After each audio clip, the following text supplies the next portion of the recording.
Boa noite, pessoal. Estamos de volta aqui do stand na 26ª Consciência Cristã, o stand da Igreja Bíblica Semear, projeto da TV IBS, que nós temos apresentado aqui durante a Consciência Cristã. Conosco hoje está o pastor Aurivan Marinho, pastor da Aliança das Igrejas Evangélicas Congregacionais do Brasil, ali em Estância, em Recife. Não é isso, pastor?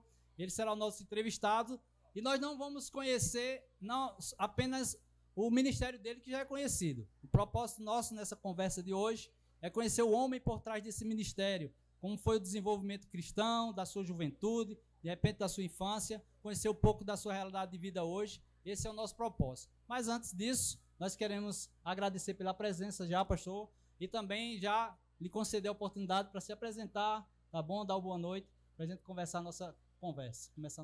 Ok, Davi, é um prazer estar aqui com você, o pessoal da EBS, todos aqueles que nos assistem, expressar nossa alegria nessa participação.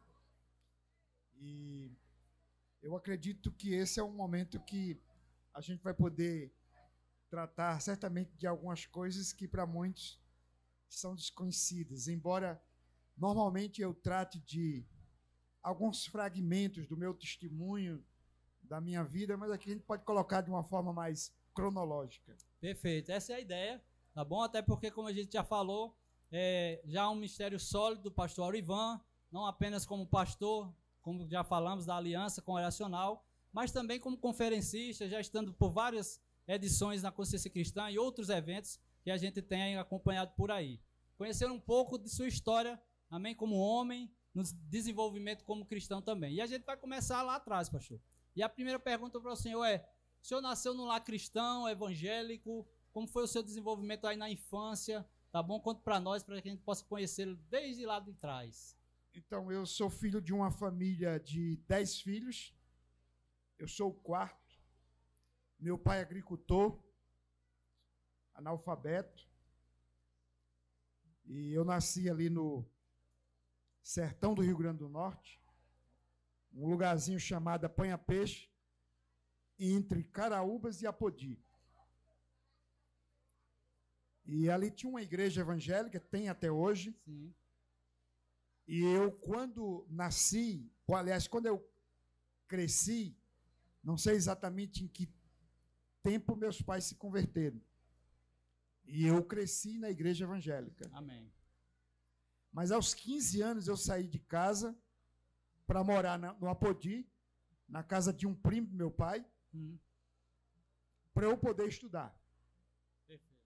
Alguns dos meus irmãos são analfabetos, porque ali só tinha condições muito precárias para estudar. Quando tínhamos estiagem, seca, a gente tinha que ajudar o nosso pai. Perfeito. Na roça, na agricultura, e aí não dava para ir para a escola. E acabou que eu consegui, depois de muita luta, aos 15 anos, terminar aquela primeira fase, que ali tinha uma escolinha, que era chamado primário na época. Isso. E terminado ali, papai disse: você quer estudar? Eu disse: quero. E ele arrumou a casa de um primo lá na cidade, e eu fui estudar. Então, até os 15 anos, eu frequentei essa igreja com meus pais. Eu era filho de crente. Chegando na cidade, conheci amigos, e daí eu me afastei da igreja. Sim. E comecei a viver algumas experiências da juventude no mundo mesmo. Só aos 21 anos eu me converti. Certo. E aí tem um fato curioso, porque eu gostava de uma moça, e essa moça, depois de 40 dias que eu estava namorando com ela, ela morreu. Poxa. Foi abrir a geladeira, morreu. E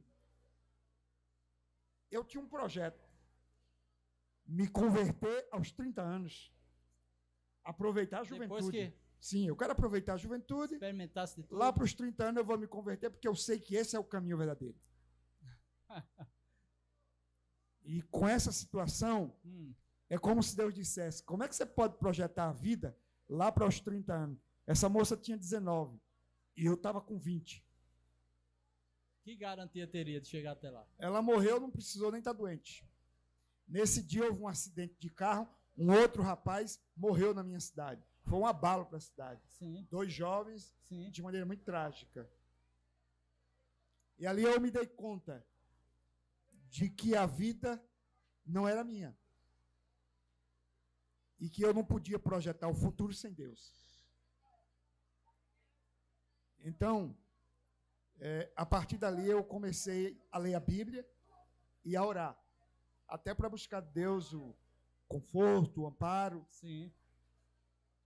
Isso acontece em 7 de dezembro de 85 e no dia 27 de abril de 86 eu me converto. Amém. Levei 4 meses indo para a igreja, uma igreja batista que tinha na rua da casa que eu morava. E aí 4 meses depois eu me converto. No outro dia que eu me converti, eu fazia uma pergunta enquanto eu escovava os dentes numa segunda-feira de manhã, 28 de abril. Eu disse, meu Deus, eu perdi muito tempo da minha vida. Eu perdi 21 anos. Fazia 8 dias que eu tinha completado 21 anos. Eu perdi 21 anos. E eu fiz uma pergunta ali, né, no meu pensamento.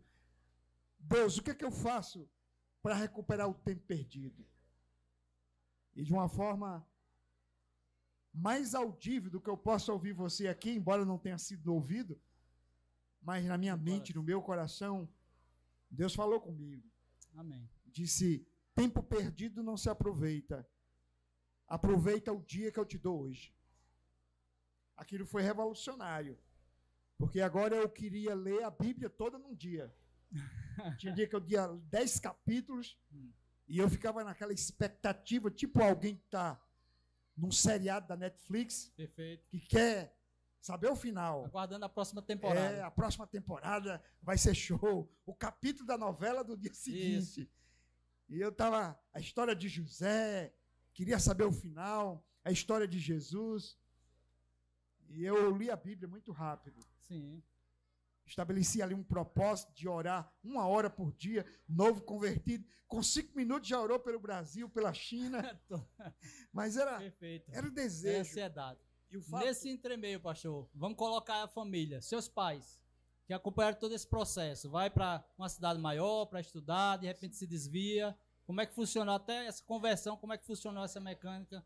Então, meu pai não sabia de muita coisa do que acontecia na cidade, mas, enfim, sabia que eu não estava mais na igreja, né? Mas era meio complicado isso. Às vezes eu viajava para o sítio no final de semana, ia para a igreja lá, mas na cidade eu não ia para a igreja nenhuma. Sim. Não ia. Então... Também assim, era aquela igreja muito no estilo religiosidade. Não há essa preocupação muito com a espiritualidade. Sim, sim. Do que você está fazendo. Infelizmente. Mas o fato é que isso mudou minha vida. Perfeito. Radicalmente. Porque depois daquele dia, eu queria conhecer Deus. E nasceu... O projeto era conhecer mais Deus. E assim, nasce um desejo muito grande de pregar. Minha conversão vem acompanhada com um ímpeto muito forte para pregar. E agora eu comecei a ir para a igreja do sítio, lá do meu pai, uma comunidade, né, o Apanha Peixe, e eu comecei a pregar por lá. Era uma igreja onde o pastor era leigo, então tinha mais oportunidade para outros leigos. E eu comecei a pregar. Minha igreja na cidade disse, você está pregando lá, vai ter que pregar aqui. Perfeito. E aí eu comecei a pregar. Com quantos anos? Com 21 anos. 21 anos já? Já. Já a vocação primeiro ano de crente eu já comecei a pregar. A vocação já estava... Com 1 ano de crente eu era o diácono da igreja, superintendente da escola dominical. Amém. E com 1 ano e 10 meses eu estava no Betel Brasileiro de João Pessoa para estudar teologia. Embora na época eu não quisesse ser pastor, mas eu queria ser pregador. A princípio, o chamado, a ideia era pregar. Pregar. E assim, eu pegava a Bíblia no Gênesis, E até o Apocalipse procurando um sermão e não achava. Então eu disse, se eu for para o seminário, eu acho que eu vou conseguir. Perfeito. A Bíblia vai ser um pouco mais ela vai ofertar mais sermões para mim. Como foi, então, vamos dar um passo mais à frente, a construção da família nesse processo? Esposa, Bom, como é que vai surgir? Aí... Nesse período, eu estava ali crente na igreja em Apodi. Ainda lá. Eu comecei a namorar uma moça. Sim. Fui para o seminário em 88. Sim. No interno? Interno. Passava a semana lá, às vezes... Não, às vezes ficava 6 meses sem ir lá. Sim. E eu continuei namorando com essa moça. E quando terminou o seminário, eu voltei para Apodi e casei. Só que com 2 anos que eu estava no Betel, eu mudei para Recife. E terminei meu seminário no Seminário Batista. Certo. E o propósito era voltar para Apodi para pastorear a minha igreja. A igreja queria que eu voltasse. Perfeito. Mas eu não sentia a direção de Deus de voltar para a minha cidade. Sim. E continuei no Recife. Certo. Pastoreando a igreja congregacional, porque aí eu conheci a igreja congregacional e me tornei congregacional.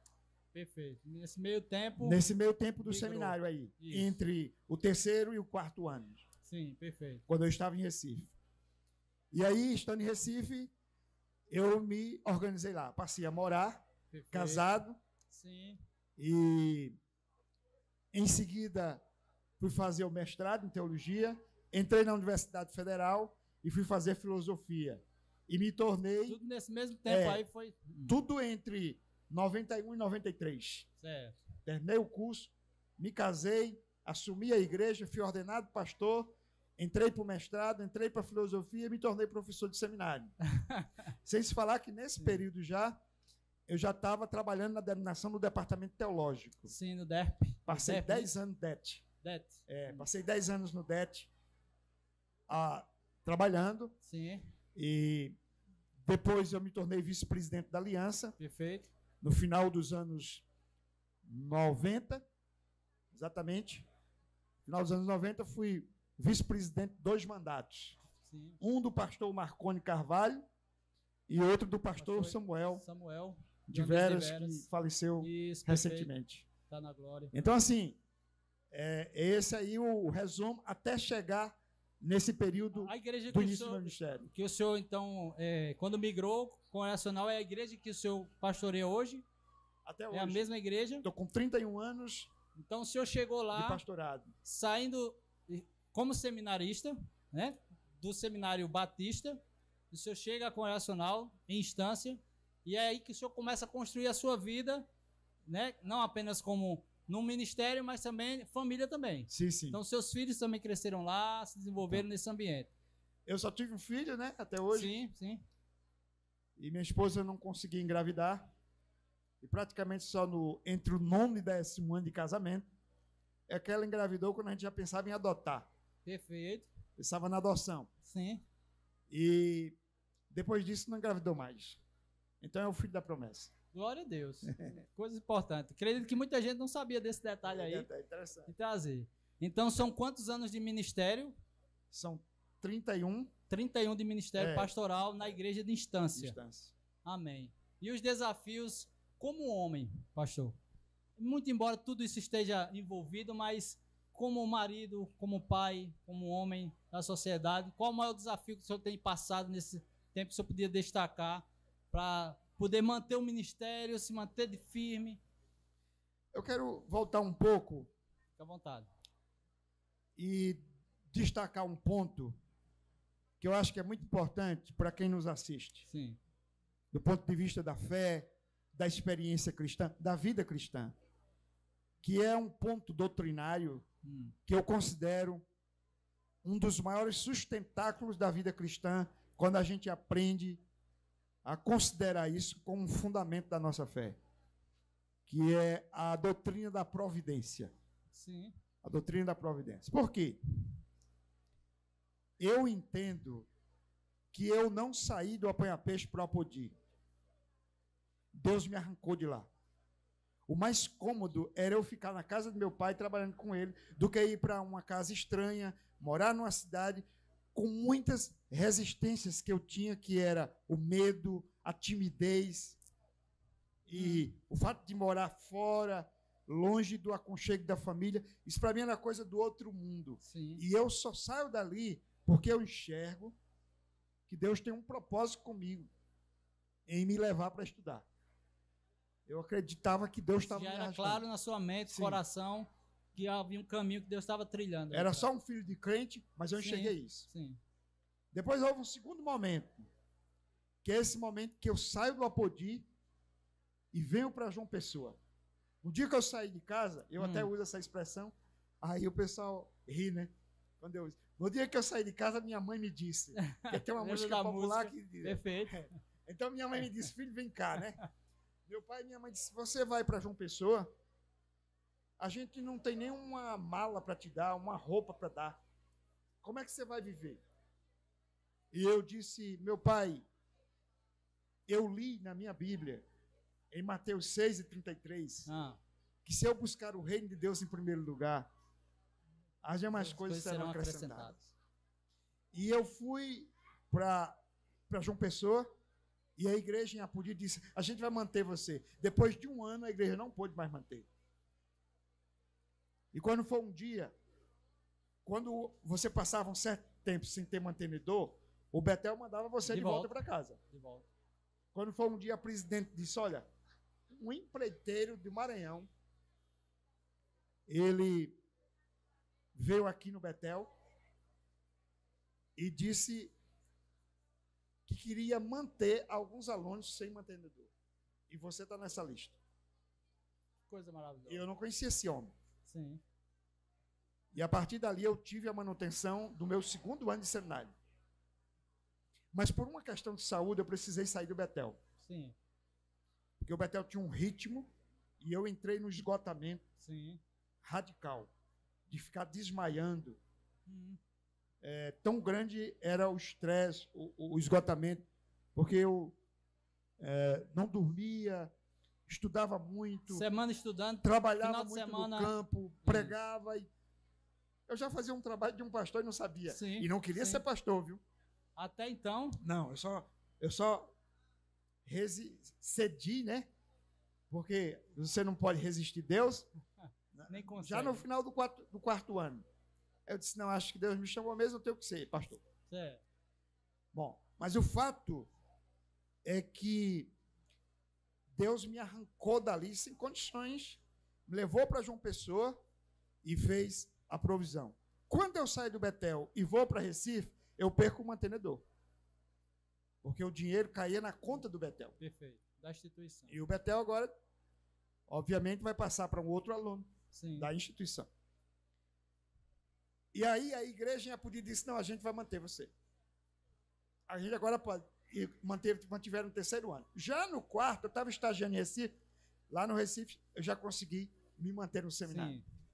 E aí, essa saída de João Pessoa para Recife, e eu não entendia bem o que estava acontecendo. Mas eu sabia que Deus estava me arrancando mais uma vez. Sim, perfeito. Aí depois tem várias coisas. A minha ida para essa igreja congregacional, a qual eu sou pastor, eu só podia entender do ponto de vista do plano de Deus, porque eu era um seminarista ainda, concorri com outro pastor e ganhei a eleição. Eu diria até recente na própria denominação. Perfeito. E aí, depois, para ir para a universidade, mestrado lá em teologia, tudo era Deus me empurrando, porque eu mesmo não tinha coragem, não tinha essa iniciativa para dar esses passos. E assim foi quando eu cheguei na presidência da denominação, em 2006. Também eu vi ali um ato da providência. E se hoje eu estou aqui, é tudo a providência de Deus, a maneira como Deus vai convergindo todas as coisas para o propósito dele. De modo que a glória é sempre dele. Amém. E única e exclusivamente dele, porque é ele que faz tudo. Então é tudo dele, por ele e para ele. Glória a Deus. É essa o resumo que eu faço dessa história é a providência. Senão, eu estaria naquele local até hoje, Sim. como um agricultor, seguindo as pegadas do meu pai, como alguns dos meus irmãos, e ponto. Mas Deus tinha um propósito, e por isso Ele me levou, e foi me levando até chegar até aqui. Amém. Coisa maravilhosa. Aliás, a gente sempre encerra, o desejo de encerrar, trazendo exatamente essa perspectiva, como o senhor resumiria, né, até o senhor já respondeu, como o senhor resumiria toda essa história de como chegou até aqui. O senhor falou aí de perseverança, providência. Essa seria a palavra que define Sim. a história de vida. No que tange ao ministério, meus primeiros 10 anos de ministério foi marcado por muita luta. Eu já era como pastor, um pastor jovem. Sim. E fui pastorear uma igreja com muitas dificuldades. E eu, apesar de passar pelo seminário, eu nunca tinha tido um pastor. Sim. Então eu não tive essa figura do mentor, discipulado do ministerial, líder, um discipulado ministerial, ou alguém que eu me projetasse. Sim, perfeito. Os meus referenciais ministeriais foram de longe. Um pastor lá no Rio, de São Paulo, que eu li o livro dele, ouvi as pregações, e dali eu ia me inspirando no ministério daquela pessoa. Mas não alguém com quem eu convivesse. Perfeito. Né? Isso foi muito difícil, porque tudo que eu aprendi nesses primeiros 10 anos, eu acho que a igreja era uma igreja muito difícil e eu era imaturo para aquele desafio. No sentido de que eu tive dificuldade emocionais de conviver com alguns dramas.